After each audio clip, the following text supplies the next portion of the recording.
La présente assise marque ainsi l'ouverture de la deuxième réunion du dispositif régional de coordination,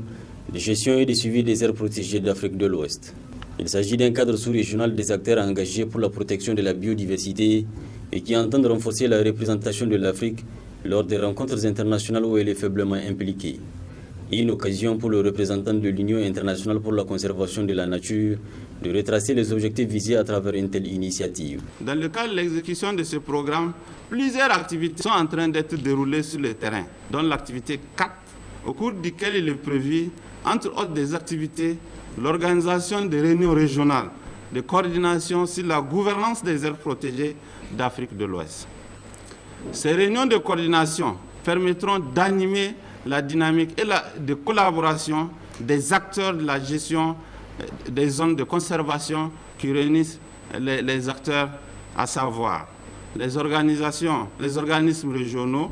les administrations nationales chargées des aires protégées, les communautés riveraines dépendantes des ressources naturelles, les organisations locales de la société civile, les bailleurs, les décideurs, afin de créer une cohésion autour du dynamique régional pour accompagner la mise en œuvre du PAP Bio et de discuter des sujets pertinents qui affectent la gestion et la conservation, comme le contexte sécuritaire, la disparition d'espèces, le financement étatique, les changements climatiques et autres aspects très importants. Pour la représentante de la délégation de l'Union européenne au Niger, institution finançant l'essentiel du projet à travers son programme indicatif de développement, elle n'a pas manqué de revenir sur l'intérêt d'accompagner l'initiative. Il faut se féliciter du récent appel de Kigali qui a été lancé le 23 juillet dernier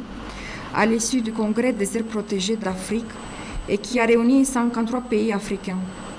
Ce congrès a permis d'identifier des actions prioritaires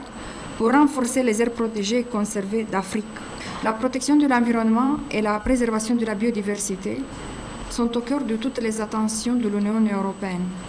Cette réunion est donc le lieu parfait pour réaffirmer la volonté et la disponibilité de l'Union européenne à accompagner les autorités, les communautés et les diverses parties prenantes dans leurs efforts en faveur de la gestion durable des aires protégées en général et en Afrique en particulier. Dans son discours de lancement, le directeur général adjoint des eaux et forêts a salué le choix porté sur Niamey pour la tenue de l'assise, tout en souhaitant plein succès aux travaux. Permettez-moi tout d'abord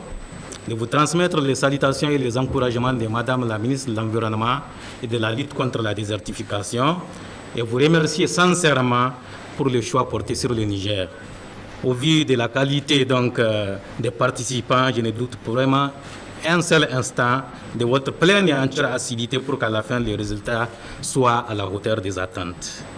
Quant aux représentants du comité restreint, celui de l'UEMOA et de la CEDEAO, ils ont axé leurs interventions sur les orientations fixées et la capitalisation des marges de manœuvre issues des différentes rencontres pour atteindre les objectifs qu'ils se sont assignés. A noter enfin que cette deuxième réunion qui durera 3 jours est également organisée en prélude à une rencontre internationale des pays signataires pour la protection de la biodiversité qui va bientôt se tenir à Montréal, au Canada.